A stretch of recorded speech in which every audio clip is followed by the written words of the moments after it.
Hello friends, तर आज आपण शंकराचा रुद्र अवतार मानला जाणारा कालभैरव मंदिराला भेट देणार आहोत। हे मंदिर कणकवलीतील प्रमुख व्यापारी केंद्र खारेपटाण येथे आहे। 2014 साली या मंदिराचा जीर्णोद्धार करण्यात आला। मंदिर दक्षिणमुखी आहे। दक्षिणमुखी मंदिर तुम्हाला क्वचितच पाहायला मिळेल भारतामध्ये। कालभैरवाला कडक देव असेही म्हणतात। विशेष म्हणजे 1956 मध्ये या मूर्तीचा जीर्णोद्धार करण्यात आला।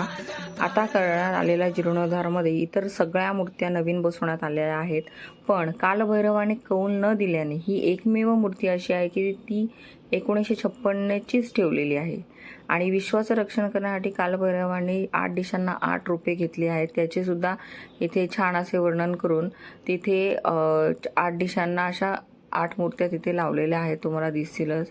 खूप सुंदर, इतकं सुंदर मंदिर आहे की व्हिडिओमध्ये पाहण्यापेक्षा प्रत्यक्षात पाहाल तर तुम्ही तुमचं मन प्रसन्न होऊन जाईल। तर नेक्स्ट व्हिडिओसाठी फॉलो करा, शेअर करा।